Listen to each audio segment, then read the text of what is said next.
In that age, when the shadows grew long upon Middle-earth, and whispers of darkness stirred in lands both near and far, there came word from the eastern reaches that troubled the hearts of those who dwelt in wisdom. The great steppes of Rhûn, where the Easterlings held dominion over vast territories beyond the Sea of Rhûn, had fallen silent. No traders came forth with their caravans of silk and spice. No messengers bore tidings across the dusty roads that connected the eastern realms to the lands of Gondor and Rohan. Thurin, the Far Walker, a ranger of unusual birth, for his mother had been of the Eotheod before they came south, and his father a wanderer from distant Dorwinion, received the summons while resting in the ruins of an ancient watchtower near the borders of the Brown Land. The message came by way of a great one of the descendants of Gwaihir, whose keen eyes had witnessed troubling movements in the eastern territories. Thurin, son of Aldenor, spoke the eagle in the common tongue,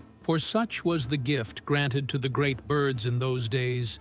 The lords of the West have need of one who knows the ways of both sword and steppe.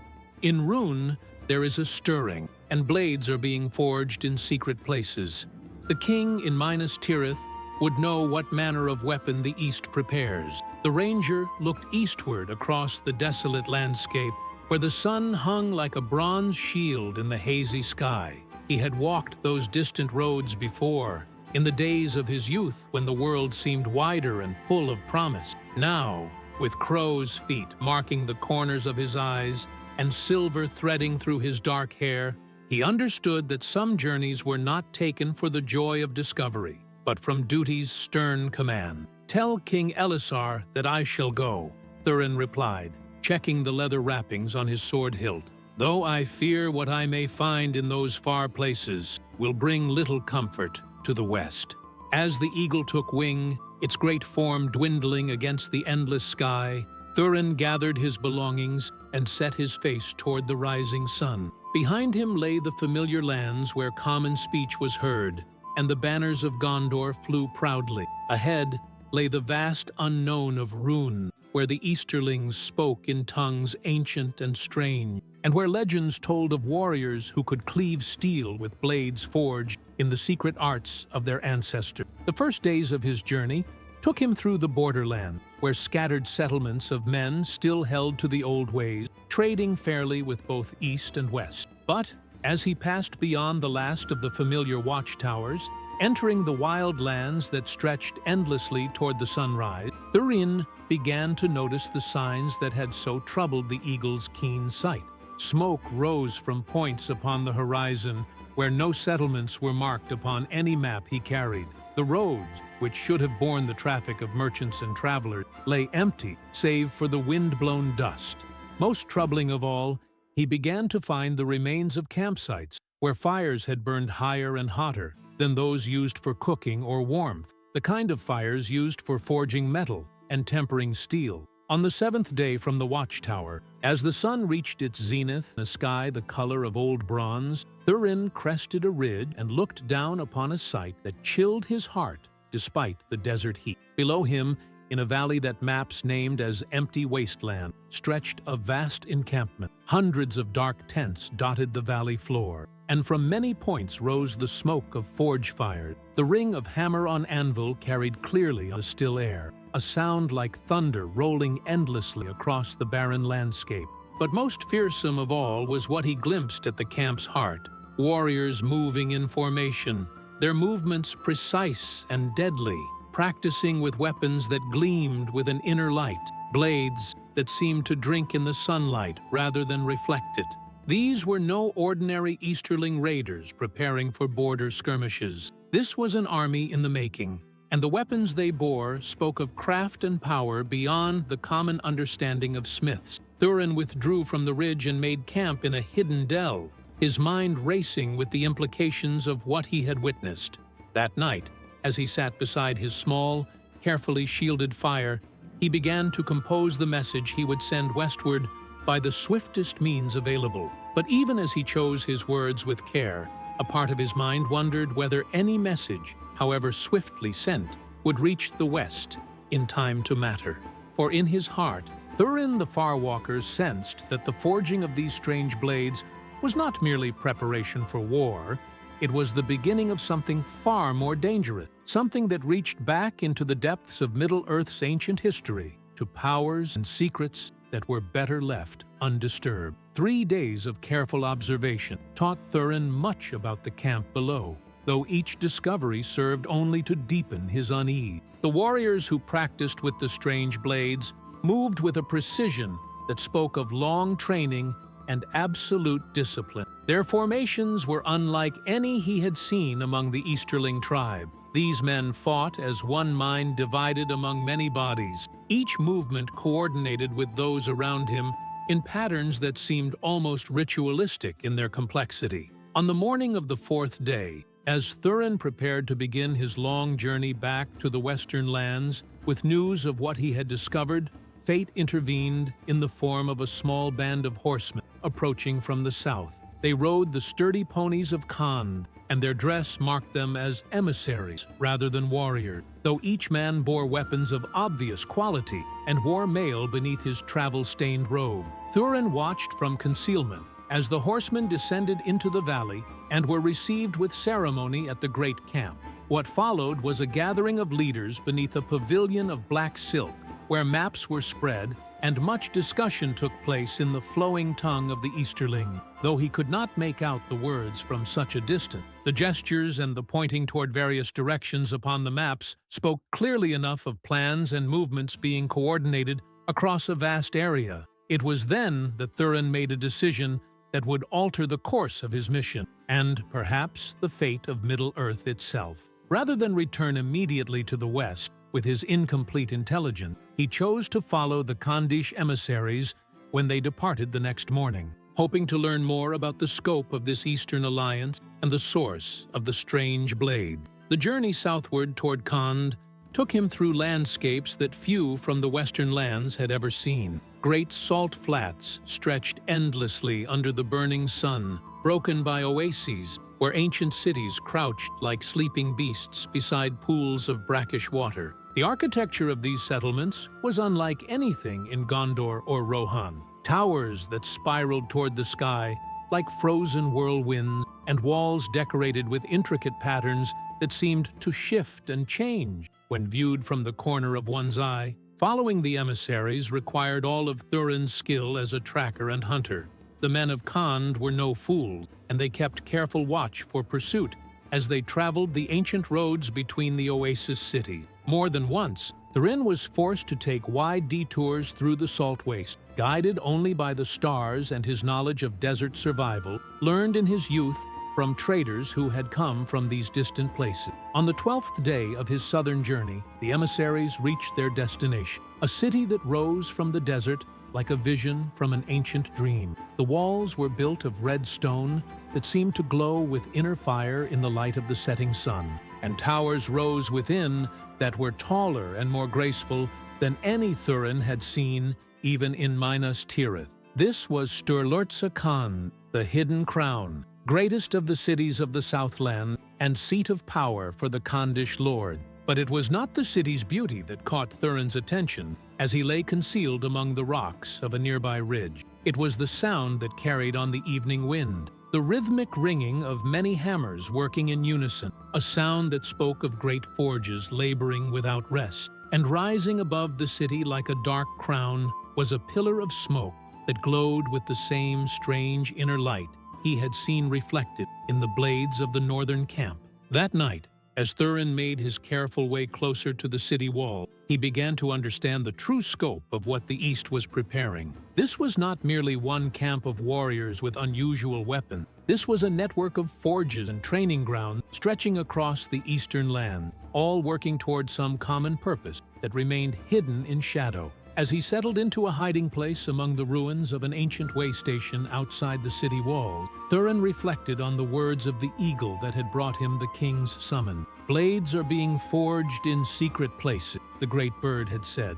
Now he understood that those words had carried a deeper meaning than he had first realized. These were not merely weapons being made in hidden forges. They were instruments of some ancient craft, imbued with power that reached back to the elder days, when the world was younger and magic flowed more freely through the veins of the earth. What disturbed him most deeply was not the existence of such weapons, but the question of who possessed the knowledge to forge them. Such lore had been lost to men for centuries, preserved only in fragments among the elves and in the deep halls of the dwarves. That it should resurface now, in the hands of the Easterlings, spoke of influences at work that reached far beyond the ambitions of mortal lords seeking to expand their dominion. As the stars wheeled overhead in their eternal dance, Thurin began to plan his infiltration of Sturlurza Khand, for he knew now that his mission had grown beyond simple reconnaissance. If he was to return to the West with intelligence that might preserve the peace, he must learn not just what weapons were being forged, but who had taught the Eastern smiths the secrets of their making. The answers to those questions, he suspected, would lead him into dangers far greater than those posed by sword and spear, dangers that touched upon the very foundations of the world itself. The infiltration of Sturlurza Khand required all the stealth and cunning that Thurin had learned in his years as a ranger. The city's walls were high and well guarded, but like all great settlements that had grown over centuries, it had developed the cracks and forgotten passages that a skilled infiltrator could exploit. An old aqueduct, long since fallen into disrepair, provided his means of entry, though the journey through its dark and narrow confines tested both his resolve and his knowledge of forgotten engineering. He emerged in the oldest quarter of the city, where buildings leaned against one another like old men sharing secrets, and the streets followed no pattern that modern minds could easily comprehend. Here, among the tangled alleys and hidden courtyards, Thurin found what he sought, the source of the rhythmic hammering that had guided him from afar. The forge district of Sturlurza Khand was a wonder and a terror to behold. Great workshops lined streets that ran deep into the earth, their entrances guarded by warriors whose eyes held the flat gleam of fanatic devotion. From the deepest excavations came not only the ring of hammers, but also a sound that made Thurin's blood run cold, the chanting of voices raised in harmony, speaking words in a tongue so ancient that it seemed to predate the coming of men to Middle-earth. From his concealment in the ruins of a collapsed building, Thurin watched the comings and goings of the Forge District through the long hours of night. What he observed confirmed his worst fears and raised new questions that troubled him deeply. The smiths who labored in those hidden workshops were not merely craftsmen following traditional methods. They worked under the guidance of figures robed in black, whose faces were hidden but whose bearing spoke of authority that transcended the normal hierarchies of mortal rule. Most disturbing of all was what he glimpsed when one of the deep workshops opened its doors to receive a delivery of material. The forge within glowed not with the familiar red-orange light of coal or wood fires, but with a cold radiance that seemed to drink light rather than give it. The anvils upon which the smiths worked were carved from some dark stone that seemed to absorb the hammer blows rather than ring beneath them, and the metal they shaped flowed like water before hardening into forms that hurt the eye to look upon directly. As dawn approached, Thurin withdrew to a hiding place he had prepared in the ruins of an ancient temple, where he could rest and plan his next move. But sleep would not come, for his mind was filled with fragments of old lore that suddenly seemed far more relevant than they had in peaceful time. In his youth, during the long winter months when rangers gathered in their hidden halls to share knowledge and preserve the wisdom of their calling, he had heard tales of the elder days when the Dark Lord had first arisen in Middle-earth. Among those tales were fragments of the deepest lore, speaking of weapons forged with malice and imbued with the power to corrupt both wielder and victim. Such blades had been made in the fires of Mount Doom itself, crafted by the Dark Lord's servants using arts that drew upon the fundamental forces of creation and twisted them to evil purpose. But those weapons had been destroyed, their makers slain or scattered when Sauron fell. How then could such lore have survived to resurface in the forges of Khand? And more troubling still, who possessed the knowledge and power to teach these ancient arts to mortal smiths? As the sun climbed higher and the city began to stir with the daily activities of trade and governance, Thurin made his decision. He would remain in Sturlurza Khand, until he could learn more about these mysterious teachers and the source of their knowledge. The risk was enormous. Discovery would mean certain death, and probably torture before the end. But the threat these weapons represented to all the free peoples of Middle-earth was too great to face with incomplete intelligence. That evening, as the forge fires began to glow once more in the workshops below, Thurin began his careful approach to the heart of the mystery. Moving through shadows and forgotten passages, he made his way deeper into the forge district, following the sound of chanting toward its source in the deepest excavations beneath the city. What he found there, in chambers carved from the living rock and lit by the cold radiance of unnatural fires, would haunt his dreams for the rest of his days. For in those depths, he looked upon the faces of the teachers who guided the Eastern smiths in their dark work, and he understood at last why the weapons they forged carried such malice and power. They were not men, nor were they servants of any mortal lord. They were something far older and more dangerous, remnants of the ancient world that had survived the breaking of Beleriand and the drowning of Numenor, creatures that had served the Dark Lord in the Elder Days and had somehow escaped the destruction that claimed their master. As Thurin crouched in the darkness beyond the reach of the cold firelight, watching these ancient beings direct the forging of weapons that could corrupt the very soul, he began to understand the true scope of the threat facing Middle-earth. This was not merely an alliance of Eastern tribes preparing for war. This was the beginning of a new shadow rising in the world, guided by malice that reached back to the foundations of evil itself. The knowledge he had gained would save countless lives if he could carry it back to the west. But first, he had to escape from the depths of Sturlurza with intelligence that powers both ancient and evil would kill to prevent from reaching the lands of the free. In the deepest chamber beneath Sturlurza, where the stone itself seemed to pulse with malevolent life, Thurin witnessed a gathering that filled him with dread beyond anything he had experienced in his years of facing danger. 7 figures stood in a circle around an anvil carved from what appeared to be a single block of black crystal, their forms shrouded in darkness that seemed to move independently of any light source in the chamber. These were the Nazgul Dara, the Forge Wraiths, servants of the ancient darkness who had escaped the destruction of Sauron by fleeing into the deep places of the earth. There they had waited through the long years of the Fourth Age, nurturing their hatred and gathering knowledge from the scattered remnants of their master's lore. Now they had emerged to work their will upon the world once more, not through the crude methods of armies and conquest, but through the subtle corruption of craft and the poisoning of the very tools with which men defended themselves. The chamber filled with whispers in the black speech as the Forge Wraiths began their work. Upon the crystal anvil lay a blade half-formed, its surface rippling with patterns that seemed to shift and change as Thurin watched. Each of the 7 figures contributed to its making. One breathed upon the metal,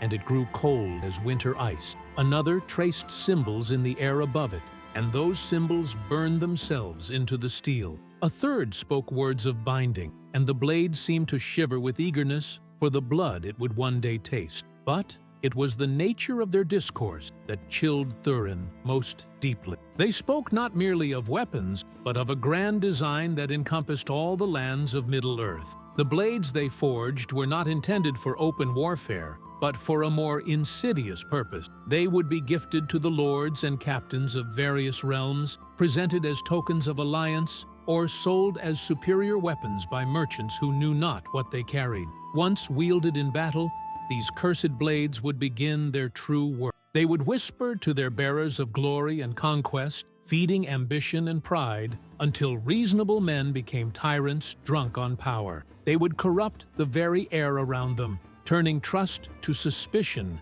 and loyalty to betrayal. Most cunningly of all, they would spread their influence through the act of combat itself. Each wound inflicted by a cursed blade would carry a trace of corruption into the victim, if they survived, and into the earth itself, if they did not. In this way, the Forge Wraiths planned to turn the strength of the free peoples against itself. Gondor would war with Rohan over imagined slights. The dwarves would close their halls in suspicion of all outsider, the elves would withdraw further from the affairs of men, seeing only increasing darkness in the world around them. And when the realms of the West had torn themselves apart with suspicion and war, the eastern armies would march forth to claim dominion over the ruin. As Thurin listened to this fell counsel, his ranger's training warred with his growing horror at the scope of the threat. Every instinct told him to flee immediately, to carry word of this discovery to King Elessar with all possible speed. But another part of him, the part that had been shaped by years of standing watch against the darkness, whispered that mere intelligence would not be enough. If these weapons were already being distributed across Middle-earth, then warning alone might come too late to prevent the corruption from taking hold. The debate within his own mind was resolved by a chance remark from one of the Forge Wraiths. Speaking in the common tongue so that the mortal smiths could understand, the creature spoke of a great shipment that would depart within 3 days, bound for the ports of the Sea of Rune. From there, the cursed blades would be distributed to merchants and emissaries who would carry them to every corner of Middle-earth, unaware of the evil they bore. Thurin made his decision. Rather than flee immediately, he would remain until that shipment departed, and then he would follow it. If he could intercept the cursed weapons before they reached their destinations, he might prevent the corruption from spreading while simultaneously gathering proof that even the most skeptical lord would be forced to believe. The next 2 days were an agony of careful observation and growing dread. Thurin watched as the final blades were completed and prepared for transport, each one wrapped in silk that seemed to writhe with a life of its own. He saw the mortal smiths who had labored in ignorance of the true nature of their work, their faces already showing the signs of corruption from prolonged exposure to the Forge Wraith's influence. Most were beyond saving. Their eyes held the empty gleam of those whose souls had been slowly consumed by the darkness they served. But among them, Thurin noticed one young smith whose face still showed traces of the man he had once been. This one worked with reluctance rather than eagerness, and sometimes his hands trembled as he handled the cursed metal. Here, perhaps, was one who might yet be saved if the corruption had not progressed too far. On the night before the shipment was to depart, Thurin made his move. Using skills learned in a dozen desperate situations, he infiltrated the workshop where the young smith labored alone, completing the final preparations for the journey ahead. "Do not cry out," Thurin whispered as he stepped from the shadows, his hand resting on his sword hilt, but not yet drawing the blade. "I mean you no harm, if you will listen to what I have to say." The young smith turned, his eyes wide with fear and something that might have been hope. "You are not one of them," he whispered, and in those words, Thurin heard both recognition of his own nature and a desperate plea for salvation from the darkness that had engulfed this place. "No," Thurin replied quietly, "I am a ranger of the West, and I have come to offer you a choice that you may not have again. But first, tell me your name and how you came to labor in this cursed place." The young man's name was Valdris, and his tale was one that might have been told by any of 1,000 craftsmen caught in the web of the Forge Wraith's design. He had been an honest smith in a border town, talented but unremarkable, until representatives of the Eastern Lords had come seeking skilled workers for a great project that would bring prosperity to all who participated. The promises had been golden, the payment generous, and the work had seemed no different from any other until it was too late to escape. As Valdris spoke, Thurin studied the young man's face and saw that his assessment had been correct. The corruption had not yet claimed him entirely. There was still a chance for redemption, if he could be convinced to turn against his master. "I can offer you escape from this place," Thurin said when the smith's tale was finished, "but the price is that you must help me prevent these cursed weapons from reaching their destination. Will you pay that price, knowing that it means certain death if we are discovered?" Valdris looked around the workshop that had become his prison, then at his own hands that had been forced to shape evil into steel. When he met Thurin's eyes again, the last traces of hesitation had vanished from his expression. "I will pay any price to undo the evil I have helped to create," he said simply. "Tell me what you would have me do." The escape from Sturlurza Khand required both courage and cunning in equal measure. Thurin's plan was audacious in its simplicity. Rather than attempting to flee across the desert wastes where pursuit would inevitably overtake them, he and Valdris would join the caravan carrying the cursed weapon, posing as additional guards hired for the dangerous journey ahead. The ruse worked better than Thurin had dared hope. The caravan master, a weathered Easterling named Borthak, who showed no signs of corruption despite his proximity to the cursed cargo, was pleased to add 2 experienced warriors to his guard company. The road to the Sea of Rune was notoriously dangerous, plagued by bandits and wild beasts, and he had been concerned about making the journey with an inadequate escort. "You carry yourself like a soldier," Borthak observed, as he examined Thurin's travel-worn gear. "Where did you learn your trade?" "See, in many places and many wars," Thurin replied, which was true enough without revealing anything that might betray his real purpose. "My companion and I seek honest employment with honest pay." Valdris, who had spent the previous day learning to hide his smith's calluses and practicing the bearing of a professional warrior, nodded grimly. "The forges of Khand pay well, but a man can grow weary of the heat and smoke. We thought to try our luck in foreign land."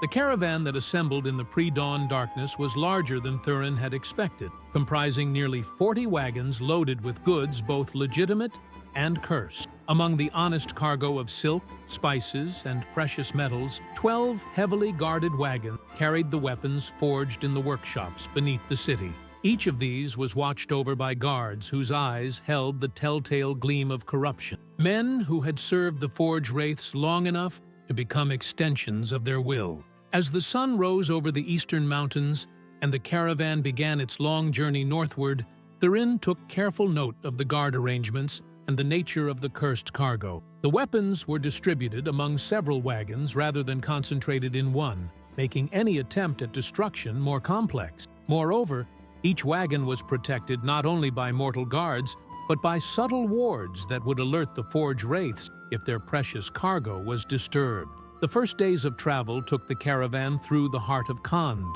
where the road was well maintained and the dangers relatively minor. Thurin used this time to study his fellow guard and identify those who might be allies in the desperate gamble he was planning. Most were beyond hope, their souls already consumed by the corruption they served, but a few showed signs of internal struggle that suggested they might yet be reached. Valdris proved to be a capable companion, his smith's strength serving him well in the role of caravan guard. More importantly, his knowledge of the cursed weapons and the methods used to forge them provided crucial intelligence that Thurin filed away for future use. The young smith had observed much during his time in the workshops, and his memory for detail was excellent. "Each blade is bound to its maker," Valdris explained during a quiet moment when they rode together at the caravan's flank. "The Forge Wraiths taught us words to speak during the tempering process, words that create a connection between the weapon and the one who shaped.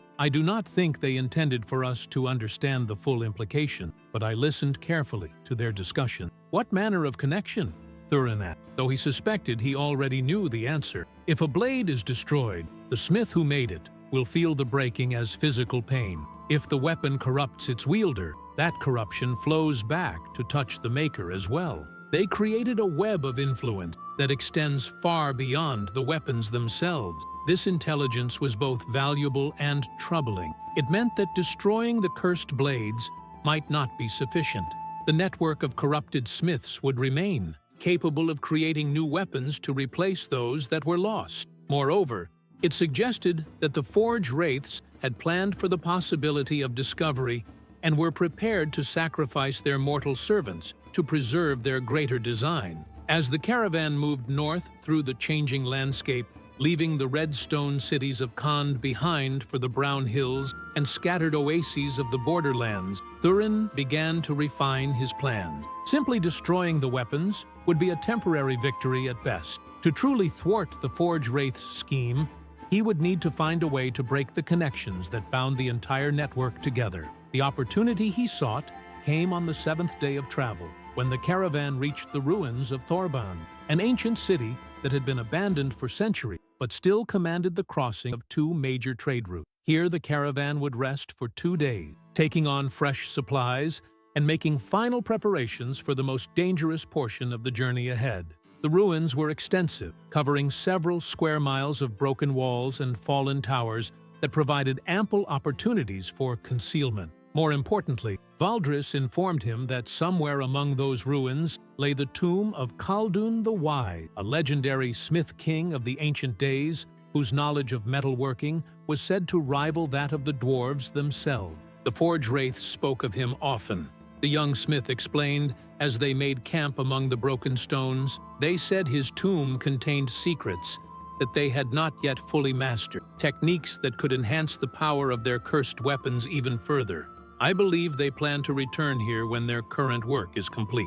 That night, as the caravan settled into the secure camp that Borthak's experience had taught him to establish, Thurin and Valdris slipped away into the ruins of Thorban. Guided by fragments of old maps and Valdris's memory of the Forge Wraith's discussions, they began their search for the tomb of the ancient Smith King. What they discovered in the depths of that forgotten sepulchre would provide the key to unraveling the entire web of corruption that threatened Middle-earth. But it would also reveal truths about the nature of smithcraft and the power of creation that would challenge everything Thurin thought he knew about the forces that shaped the world. As they descended into darkness, lit only by the cold gleam of ancient crystals set into the tomb walls, both men sensed that they were approaching a moment of revelation that would determine not only their own fates, but the future of all the free peoples of Middle-earth. The tomb of Khaldun the Wise lay buried beneath layers of time and rubble, hidden so well that only the inadvertent guidance of the Forge Wraiths themselves had made its discovery possible. The entrance, when Thurin and Valdris finally located it beneath a collapsed section of the ancient city's great temple, was sealed with wards that predated the Second Age. Not the malevolent sorcery of the enemy, but the protective craft of men who had learned wisdom from the elves in the days when such learning was freely shared.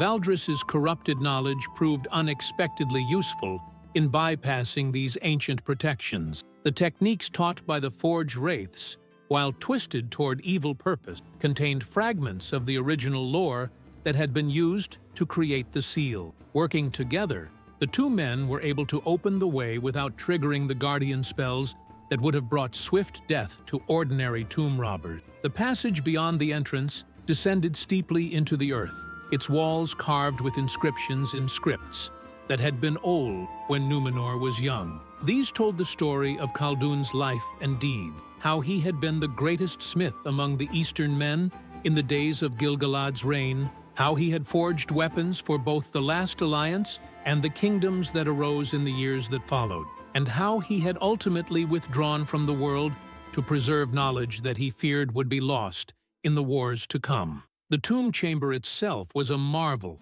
that took both men's breath away. Unlike the crude excavations beneath Sturlurza Khand, this was a work of art, as much as architecture.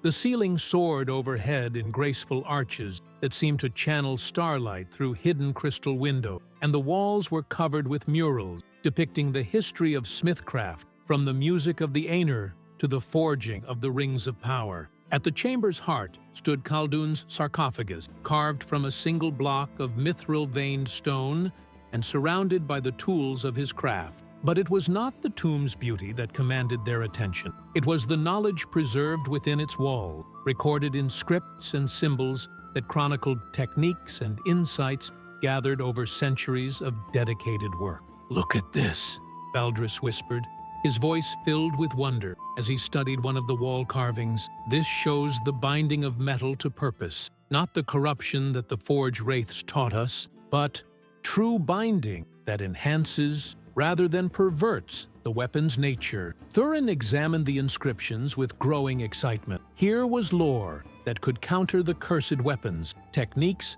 that could purify corrupted metal and break the connections that bound the network of evil smiths together. But more than that, He began to understand that Khaldun had foreseen this very situation and had prepared accordingly. Hidden behind a series of cunningly concealed panels, they discovered Khaldun's final work, a complete guide to recognizing and countering the techniques that would later be perverted by the servants of darkness. The ancient smith had studied captured weapons from Mordor after the War of the Last Alliance and had developed methods for cleansing them of malevolent influence. His notes spoke of a great unmaking that could be performed to break the bonds between cursed weapons and their creators, severing the web of corruption at its source. But the ritual required specific conditions and material, including samples of the cursed metal itself and a forge built according to precise specifications. Moreover, it could only be performed by one who understood both the nature of the corruption and the techniques needed to counter it. Someone like Valdris, who had been forced to participate in the cursed forging and yet retained enough of his original nature to work toward redemption. Can it be done? Thurin asked as they studied the complex diagrams and instructions. Valdris was quiet for a long moment, his face grave as he contemplated the magnitude of what was being asked of him. The ritual itself is within my capability, though it will require materials we do not currently possess. But there is a greater challenge. Performing the Great Unmaking will identify me to every forge wraith and corrupted smith in the network. They will know what has been done and who has done it. The moment I begin the ritual, I become a target for every servant of darkness in the Eastern lands. Then we must ensure that you are well protected when the time comes, Thurin replied. But first, we must return to the caravan and continue our journey. The weapons must reach their distribution point before we can act. If we move too soon, the Forge Wraiths will simply create new shipments to replace what we destroy. They spent the rest of the night copying the most crucial information from Khaldun's notes, working by the light of the tomb's ancient crystal illumination. When dawn approached, they sealed the chamber once again, taking care to reset the protective wards that had preserved its secret for so many centuries. Their return to the caravan went unnoticed, as both men had become skilled at moving unseen during their previous adventure. But as they rejoined their companions and prepared for the continuation of the journey, Thurin noticed that several of the corrupted guards were behaving strangely, their eyes darting about, as if searching for something they could not quite identify. They sensed the disturbance, Valdris whispered when he observed Thurin's concern. The Forge Wraiths have warded their weapons against many forms of interference, and our presence in Khaldun's tomb may have triggered those protections. We must be especially careful from this point forward. The remainder of the journey to the Sea of Rune passed in a state of mounting tension. The corrupted guards grew increasingly suspicious, and twice Thurin had to use all his skill to avoid direct confrontation with men whose suspicions had been aroused by factors they themselves did not fully understand. Only the size and complexity of the caravan, with its many guards and merchants, allowed him and Valdris to avoid detection. But as they approached the great port city of Nen Hithuel, where the cursed weapons would be transferred to ships bound for destinations across Middle-earth, Thurin knew that their time for preparation was running short. Soon, they would be forced to act, regardless of whether conditions were favorable. For once, the weapons were distributed to their final destination. The opportunity to prevent the corruption from spreading would be lost forever. The final phase of their mission was about to begin, and with it would come trials that would test not only their courage and skill, but their understanding of the fundamental forces that shaped both good and evil in the world of Middle-earth. Nen Hithuel rose from the shores of the Sea of Rune like a great spider crouched over its web, its docks extending far into the dark waters, where ships from a dozen nations waited to carry their cargoes to distant lands. The city was a marvel of Eastern engineering, built in terraces that climbed the hills overlooking the harbor, connected by roads and aqueducts that spoke of centuries of careful planning and construction. But to Thurin's eyes, trained to see beyond surface appearances, Nen Hithuel bore the unmistakable signs of a place where great evil had taken root. The very air seemed heavy with malevolent influence, and the people moved through the streets with the furtive haste of those who sensed danger but could not identify its source. Most troubling of all, he began to notice that many of the dock workers and merchants bore weapons that gleamed with the same inner light as the cursed blades in the caravan's wagon. "The corruption has been spreading from this place for months," Valdris observed as they made their way through the crowded market. "Look at how the people avoid meeting each other's eyes, how they jump at shadows that should not frighten experienced traders and sailors. This city is becoming a nexus of the Forge Wraith's influence." Their caravan was directed to a warehouse district near the harbor's edge, where similar caravans from other regions were already assembled. The sight that greeted them there was both impressive and terrifying. Hundreds of wagons loaded with weapons, armor, and other metal goods, all bearing the subtle signs of cursed forging. This was not merely one shipment among many. This was the culmination of a vast network of corruption that extended across the entire eastern portion of Middle-earth. Supervising the transfer of goods from wagons to ships were figures that made Thurin's blood run cold. Not Forge Wraiths themselves, but men who had been so thoroughly corrupted by prolonged service to the ancient evil that they had become something more and less than human. Their eyes held no trace of mortality, and their movements possessed the inhuman precision of puppets, guided by a will that was not their own. "Mouth servants," Valdris whispered, his voice barely audible above the noise of the busy docks. The Forge Wraiths spoke of creating such beings, mortals so saturated with corruption that they become extensions of their master's will while retaining their human form. They can pass for normal men in casual contact, but they possess knowledge and abilities far beyond mortal ken. The process of transferring the cursed weapons to the waiting ships was conducted with ritual precision that spoke of deep planning and careful coordination.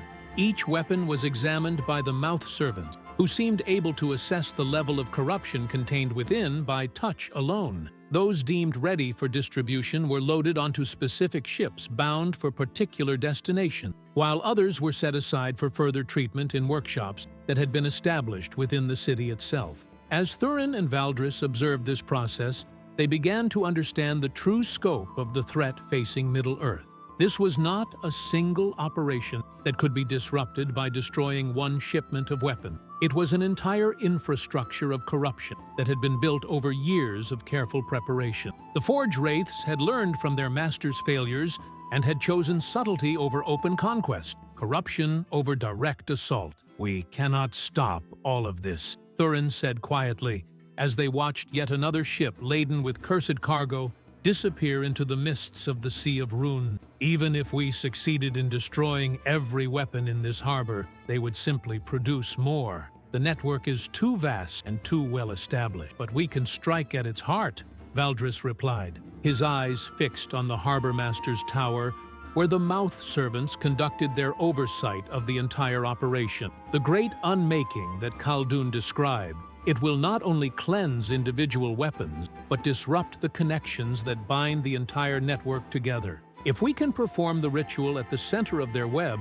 the shock might be sufficient to break their hold over the corrupted smiths across all the eastern land." The plan that formed in their minds was desperate in its audacity. They would infiltrate the harbor master's tower, where the greatest concentration of cursed weapons was stored, awaiting final distribution. There, in the very heart of the Forge Wraith's network, Valdris would perform the great unmaking using materials they would have to gather from the cursed forges that had been established within the city. The risks were enormous. Discovery would mean certain death and probably torture before the end, as the mouth servants sought to learn how much their enemies knew about the greater plan. Moreover, the ritual itself might fail if conditions were not precisely correct, leaving them trapped in the heart of enemy territory with no means of escape.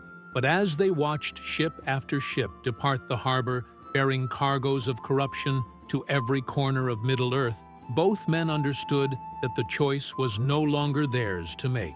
The threat had grown beyond anything that could be countered by conventional means. Only an act of desperate courage, guided by the ancient wisdom of Khaldun the Wise, offered any hope of preventing the free peoples from being consumed by the subtle poison that the Forge Wraiths had prepared for them. That night, as the city settled into an uneasy sleep, troubled by dreams that came from sources its people could not identify, Thurin and Valdris began their preparations for the most dangerous mission of their lives. They would have only one chance to succeed, and failure would doom not only themselves, but all those who trusted in the strength and wisdom of the West to protect them from the shadows that gathered in the East. The final confrontation between light and darkness, between the ancient wisdom of honest craft and the perverse corruption of stolen lore, was about to begin in the harbor of Nen Hithil, where the fate of Middle-earth would be decided by the courage of two men standing against an evil that had been centuries in the making.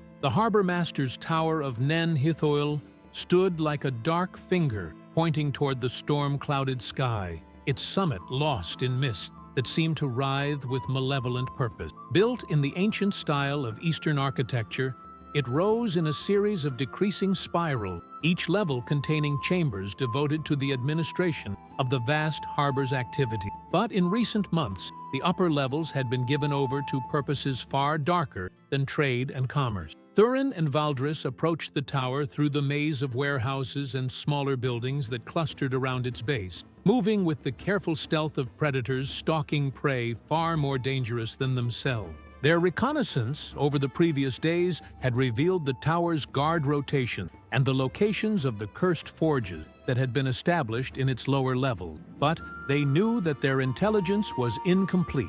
The mouth servants who controlled the operation were not bound by normal human limitation, and their awareness extended far beyond what mortal senses could detect. The infiltration began at the tower's base, where ancient drainage tunnels provided access to the foundation levels that had been excavated to house the most sensitive operation. These tunnels dated from the tower's original construction and had been forgotten by most, but Valdris's knowledge of architectural principle and Thurin's experience with similar structures in other cities allowed them to navigate the maze of passages and chambers that lay beneath the building's official level. What they found in those depths exceeded their worst fears. The mouth servants had established not merely forges, but a complete workshop for the creation and enhancement of cursed weapons that rivaled anything that had existed in the depths of Sturlurtsa-Khand. Here, weapons that had already been imbued with corruption were brought for final treatment, their malevolent properties enhanced through techniques that drew upon sources of power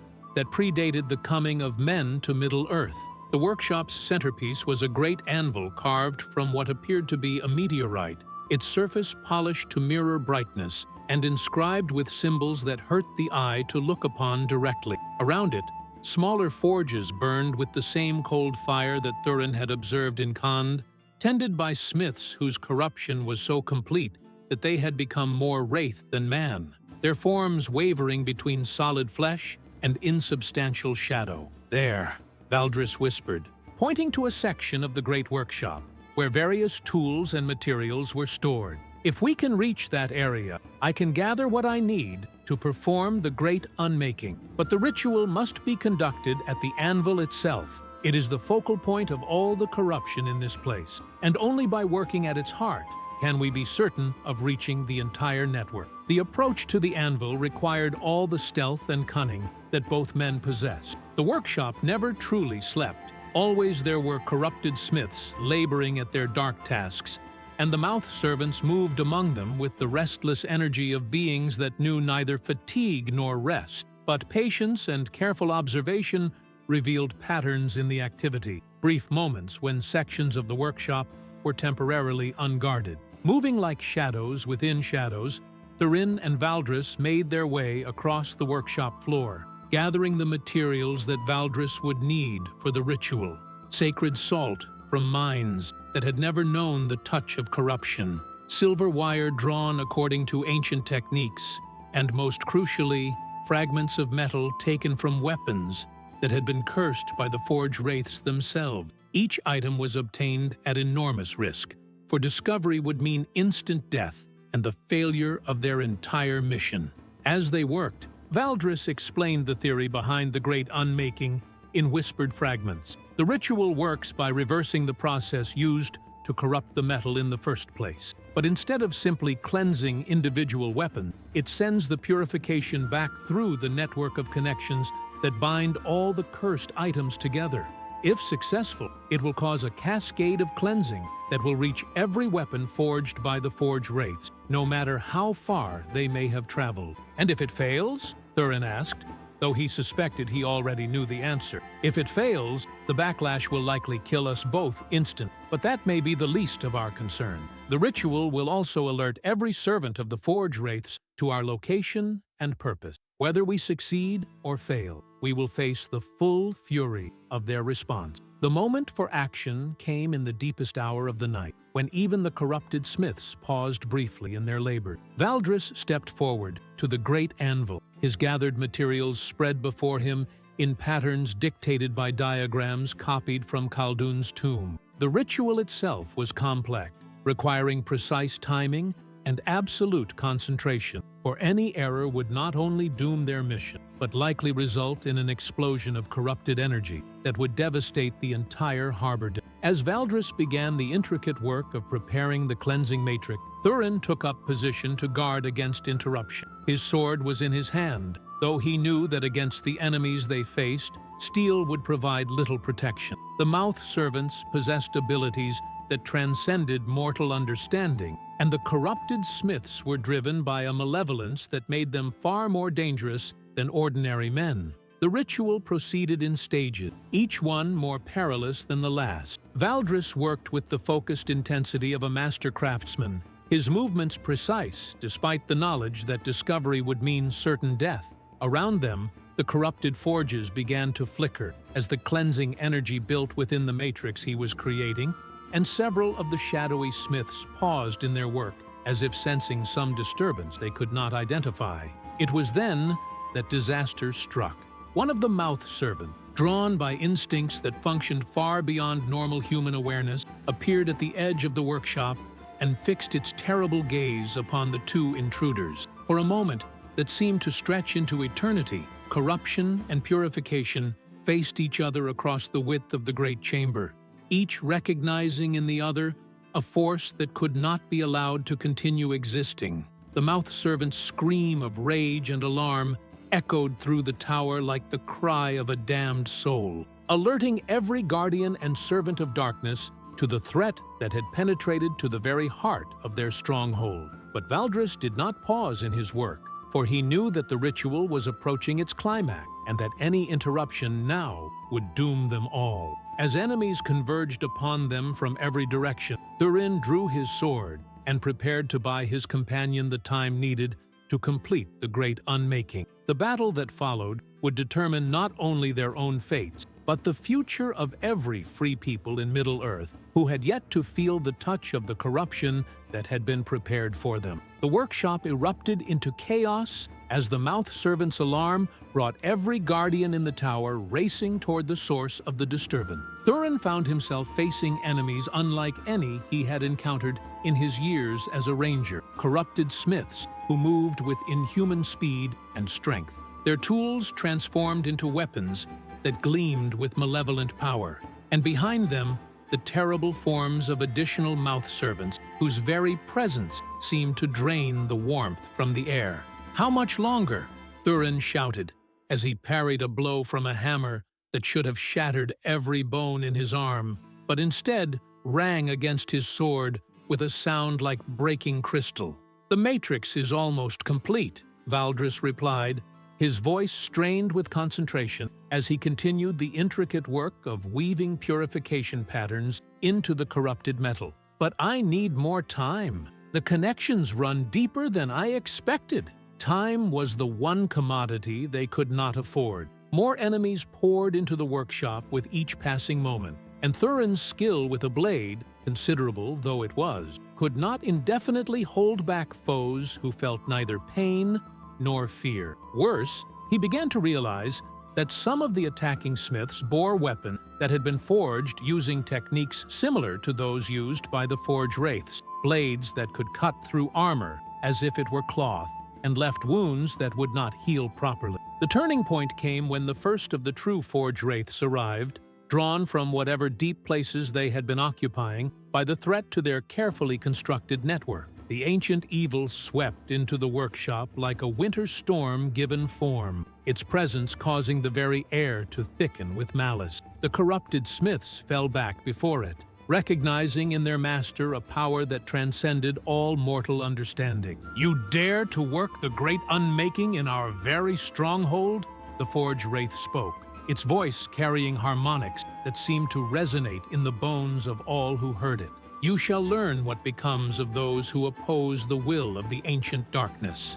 But even as the creature raised its power to destroy the intruders, Valdris completed the final stage of his ritual. The cleansing matrix blazed to life with light that was the antithesis of the cold radiance that emanated from the cursed forges, and waves of purification began to ripple outward through the network of connection that bound every corrupted weapon to its maker. The effect was immediate and devastating. Throughout the workshop, cursed weapons began to crack and crumble as the malevolent influences that gave them power were burned away by cleansing energy. The corrupted smiths screamed in agony as the connections that bound them to their evil masters were severed, some collapsing as their stolen strength left them, others staggering backward as their true selves began to reassert control over minds that had been enslaved for months or years. But the greatest effect was upon the Forge Wraith itself. The ancient creature, which had survived the fall of its master and countless years of exile by carefully hoarding its power and influence, suddenly found itself cut off from the network of corruption that had sustained it. For the first time in millennia, it experienced something approaching mortal vulnerability, and the rage and fear in its voice as it realized what was happening shook the very foundations of the tower. "Impossible!" it shrieked, its form beginning to waver as the power that maintained its coherence began to fail. The great unmaking was lost with Khaldun. No mortal smith possesses the knowledge to work such a cleansing. "Then you have underestimated the wisdom of those who choose light over darkness," Valdris replied, his voice steady despite the exhaustion that the ritual had cost him. "Khaldun's knowledge was preserved, and there are still those willing to pay any price to see evil defeated." The Forge Wraith's response was a shriek of fury that shattered crystal and cracked stone throughout the workshop. But even as it gathered its remaining power for a final assault upon its tormentor, the waves of purification reached the other towers and strongholds where its kin had established their centers of corruption. One by one, the Forge Wraiths found themselves cut off from their networks of power, their carefully constructed web of influence collapsing as the great unmaking spread across all the eastern lands. In Sturlurtsekand, the workshops beneath the Red Stone City fell silent as their cursed forges were extinguished by waves of cleansing energy. The remaining Forge Wraiths, sensing the dissolution of their great work, retreated to the deepest places of the earth, seeking refuge in caverns where the light of neither sun nor star had ever penetrated. Across the length and breadth of Middle-earth, cursed weapons that had already been distributed to unsuspecting merchants and warriors suddenly lost their malevolent properties. Blades that had whispered promises of glory and conquest fell silent, their corruption burned away by the purification that reached them through connections their makers had never intended to create. Lords and captains who had begun to feel the subtle influence of the cursed steel found their minds clearing as if waking from evil dream. But the victory came at a terrible price. The backlash of power released by the great unmaking struck Valdris with the full force of the network he had just destroyed. The young smith, who had risked everything to undo the evil he had been forced to help create, collapsed beside the great anvil as waves of purifying energy coursed through his body, burning away not only the corruption that had touched his soul, but threatening to consume the very essence of his being. Thurin caught his falling companion, feeling the heat that radiated from Valdris's body as the cleansing energies worked their will upon him. Around them, the workshop continued to crumble as the power that had sustained it was withdrawn. But the ranger's attention was focused entirely on the young man who had sacrificed himself to save Middle-earth from a corruption few would ever know had threatened them. "Did we succeed?" Valdris whispered, his voice barely audible above the sounds of collapsing masonry and fleeing enemies. "Look around you," Thurin replied, gesturing to the smiths who were staggering to their feet, with confusion and dawning hope in their eyes, their corruption burned away by the ritual's purifying fire. You have broken the chains that bound them all. The network is destroyed, and the Forge Wraiths have been driven back into the darkness where they belong. As the first light of dawn began to filter through the broken walls of the tower, illuminating the devastation that the Great Unmaking had wrought upon the stronghold of corruption, Thurin began to plan their escape from Nen Hithoel. The immediate threat had been ended, but there would be much work ahead to ensure that the victory was complete and that the knowledge needed to prevent such corruption from arising again was preserved for future generations. The battle against the ancient darkness had been won, but the war between light and shadow would continue as long as Middle-earth endured. The collapse of the Forge Wraiths network sent shockwaves through the political and economic structures of the Eastern lands that had unknowingly become dependent upon the corrupted weapons trade. In the immediate aftermath of the Great Unmaking, confusion reigned as lords and merchants found themselves holding inventory that had suddenly become worthless, and armies discovered that weapons they had counted upon for upcoming campaigns were now little more than ordinary steel. Thurin and Valdris, fleeing the ruins of Nen Hithoel as quickly as the young smith's condition would allow, witnessed the beginning of this transformation as they made their way westward through the awakening land. Villages that had cowered in fear beneath the rule of lords who wielded cursed blades suddenly found courage to speak out against injustice. Trade routes that had been dominated by cartels connected to the corruption network opened to honest merchants once again. Most remarkably, the very air seemed cleaner, as if a poison that had been slowly seeping into the atmosphere of the eastern regions had been drawn out and neutralized. But the healing was not without its complications. Many of the smiths who had been forced to serve the Forge Wraiths were left traumatized by their experience, their memories of the things they had been compelled to create haunting their dreams and making it difficult for them to return to honest work. Some had been so deeply corrupted that the sudden severing of their connection to the network left them weakened in body and spirit, requiring care and healing that would take months or years to complete. Valdris himself was among those most severely affected. The backlash from performing the Great Unmaking had burned the corruption from his soul completely, but the process had left him changed in ways that were not immediately apparent. He had gained an almost supernatural sensitivity to the presence of evil influence, able to detect malevolent magic at distances that amazed even Thurin's experienced perception. But this gift came at the cost of constant vigilance against forces that most people never noticed, a burden that weighed heavily upon his already troubled spirit. He said, as they rested in the ruins of an ancient inn halfway between Nen Hithoel and the borders of Gondor. The Forge Wraiths, retreating into the deep places of the earth. They are wounded but not destroyed, and they carry with them a hatred that will not fade with the passing of years. They will return someday, when the memory of their defeat has dimmed and new generations have forgotten the price of vigilance. Then we must ensure that the knowledge needed to stand against them is preserved, Thurin replied. The techniques you learned from Khaldun's tomb, the understanding of how corruption spreads through networks of influence, these things must be recorded and safeguarded so that future defenders of the light will not have to rediscover them through trial and error. Their journey back to the Western lands took them through territories that were still adjusting to the sudden change in their circumstances. In some regions, the collapse of the corruption network had created power vacuums that ambitious lords were already moving to fill. In others, the removal of malevolent influences had allowed long-suppressed grievances to surface, leading to conflicts that might have been avoided if the transition had been more gradual. Most troubling were the reports they began to hear of places where the corruption had been too deeply rooted to be completely cleansed by the Great Unmaking. These were typically locations where the Forge Wraiths had maintained physical presence for extended periods. Sites where the very stones had been saturated with malevolent energy over months or years of exposure. Such places would require direct intervention by those trained in the arts of purification, work that could not be accomplished by ritual alone, but would demand the personal attention of skilled practitioners. As they crossed the borders into Gondor, and approached the familiar roads that led toward Minas Tirith, Thurin began to compose the report he would deliver to King Elessar.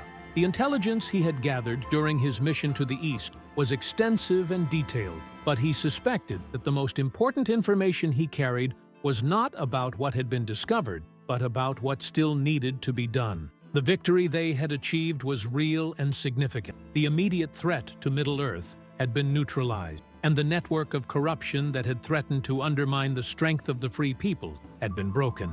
But it was a victory that had come at great cost and had revealed vulnerabilities in the defenses of the Western lands that would need to be addressed if similar threats were to be prevented in the future. "What will you do now?" Thurin asked Valdris as they rested on a hill overlooking the white towers of Minas Tirith, which gleamed like hope itself in the light of the setting sun. The young smith was quiet for a long moment, his gaze fixed on the distant city, where peace and justice still held sway over the fears and ambition that drove lesser realm. "I think I will offer my service to the king," he said finally. "The knowledge I have gained, painful though it was to acquire, makes me uniquely qualified to detect and counter threats like the one we have just faced. And perhaps, by dedicating my remaining years to the service of the light, I can find some measure of redemption for the evil I was forced to help create." As they began their final descent toward the city, both men knew that their great adventure was nearing its end. But they also understood that the lessons learned during their journey into the darkness of the East would continue to resonate throughout Middle-earth for generations to come. The shadow had been driven back once again, but the price of freedom remained eternal vigilance, and there would always be those called upon to pay that price in full measure. The white banners of Gondor flew proudly above the gates of Minas Tirith, and the guards who challenged them wore weapons of honest steel, untainted by corruption or malice. In that sight, both Thurin and Valdris found the confirmation they had sought, that their sacrifice had not been in vain, and that the light would continue to shine in Middle-earth for as long as there were those willing to defend it against the encroaching darkness. In the halls of Minas Tirith, where King Elessar held court beneath banners that had flown through ages of triumph and sorrow, Thurin delivered his report to an assembly of the wisest counselors in Middle-earth. Lords and captains listened with growing amazement and concern as he described the network of corruption that had so nearly succeeded in poisoning the very foundations of their civilization. And scholars took careful notes as Valdris explained the techniques that had been used to counter the threat. But it was in a private audience with the king himself that the most startling revelation came to light. As Thurin concluded his formal report and prepared to withdraw, Elessar raised a hand to forestall his departure. "There is something more you must know," the king said, his voice heavy with the weight of secrets long kept. "Something that changes the nature of what you have accomplished in the East, and which explains why the corruption you encountered was both more dangerous and more familiar than you may have realized." What Elessar revealed in that private chamber struck both men like a physical blow. The seventh of the Forge Wraiths, the one whose presence they had sensed but never directly encountered during their infiltration of the eastern strongholds, was no ancient servant of the original Dark Lord. It was something far more recent and infinitely more personal to the struggles of the Fourth Age. His name was Malthan of Lossarnach, the king continued, his eyes distant with the pain of old memory. A smith of extraordinary skill who served Gondor faithfully during the war against Sauron and in the early years of my reign. He was among those who helped to forge the new gates of Minas Tirith after the siege, and his work adorned the halls of this very citadel. Valdris leaned forward, his face pale with dawning understanding. What corrupted him? How did a loyal smith of Gondor become one of the Forge Wraiths? Pride, Elessar replied simply, and the desire to create works that would be remembered when the stones of cities had crumbled to dust. When fragments of lore from the ancient forges of Mordor were discovered in the ruins being cleared from the Pelennor fields, Malthan convinced himself that he could study such knowledge without being corrupted. He believed that his loyalty to the light would protect him from the malevolent influences contained within those cursed texts. The king rose from his throne and walked to a window that looked out over the city, his hands clasped behind his back, in the manner of one bearing a burden too heavy for mortal shoulders. For months, perhaps years, it seemed that his confidence was justified. The weapons and ornaments he created using techniques derived from the ancient lore were things of beauty and power, untainted by malice and greatly prized by those who received them. But corruption is patient and subtle, and it works through channels that even the wisest cannot always detect.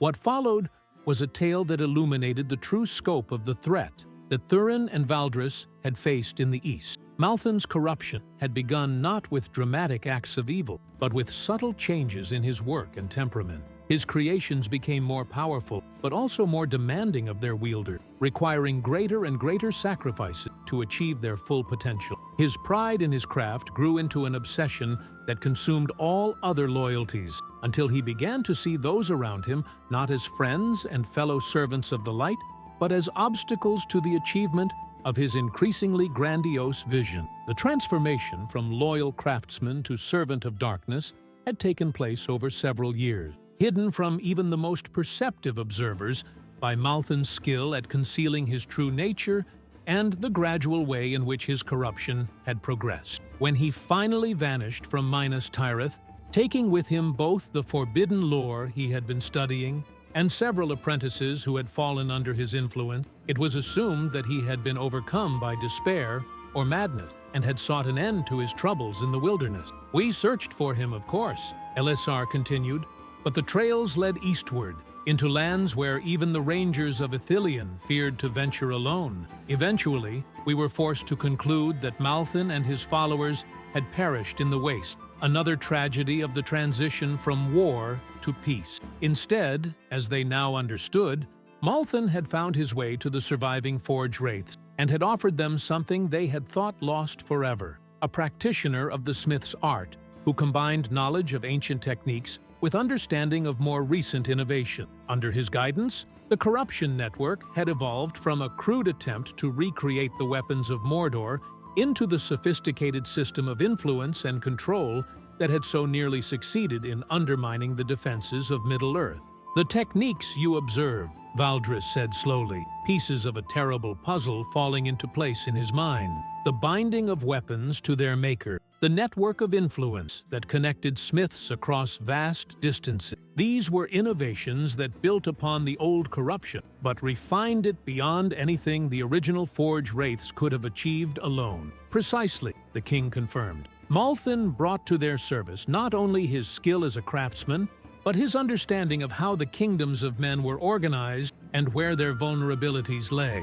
The Corruption Network was designed specifically to exploit the weaknesses of our civilization, turning our strength in metalworking into a weapon that could be used against us." The implications of this revelation were staggering. If one loyal smith could be corrupted so completely that he became indistinguishable from the ancient servants of darkness, then the threat was not limited to external enemies or obvious sources of evil. It could arise from within the very institutions and individuals that the free peoples trusted most completely. "Have you told anyone else of this?" Thurin asked, his mind already racing ahead to consider the consequences of such knowledge becoming widely known. "A few of my most trusted counselors are aware of the basic facts," Elisar replied, "but the full details of Malthan's fall and his role in creating the Corruption Network are known only to us. I judged it better to let people believe that the threat came entirely from ancient enemies rather than reveal that one of our own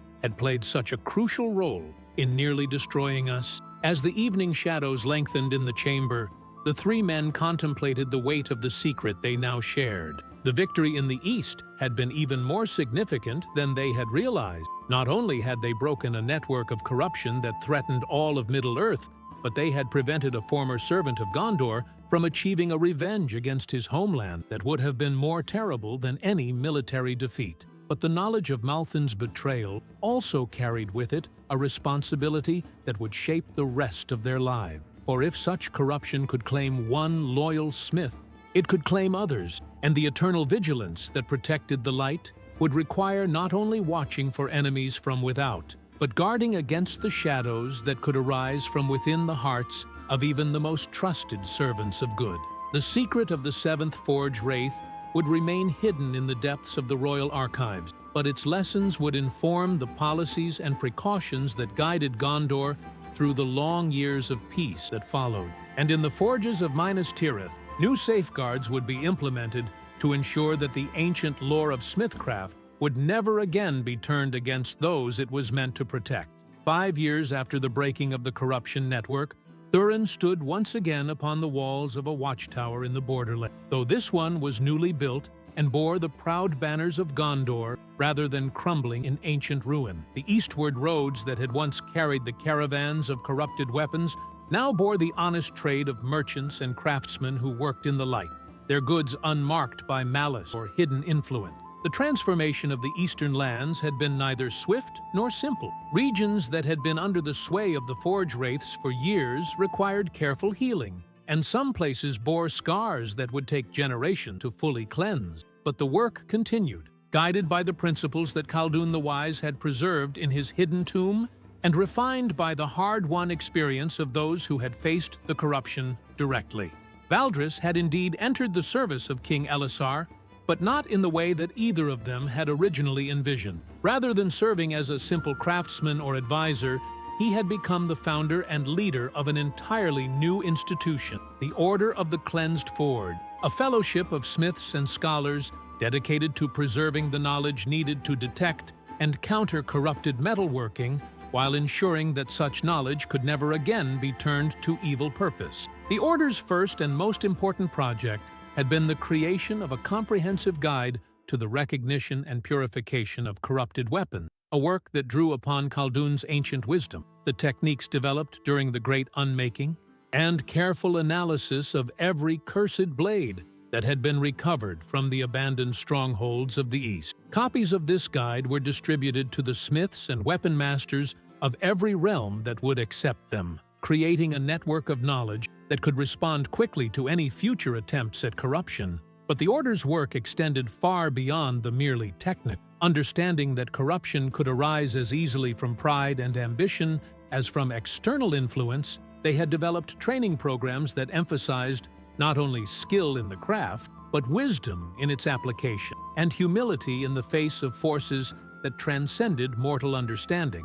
Every member of the Order took oaths that bound them not only to the pursuit of excellence in their work, but to vigilance against the shadows that could corrupt even the most well-intentioned efforts. The most sensitive aspect of their mission was the ongoing search for and neutralization of sites where the Forge Wraiths had maintained significant presence. These expeditions, led jointly by members of the Order and Rangers experienced in dealing with ancient evils, had uncovered and cleansed more than 24 locations across the eastern land. In each case, the process required both physical labor to remove corrupted materials and spiritual effort to purify the influence that had soaked into the very stones and earth. Thurin himself had participated in several of these expeditions, his experience in the original mission making him invaluable in recognizing the signs of corruption and understanding the methods the Forge Wraiths had used to conceal their presence. But increasingly, he found himself drawn to a different aspect of the ongoing work, the training of new rangers who would carry on the vigil against threats that might not manifest for decades or centuries to come.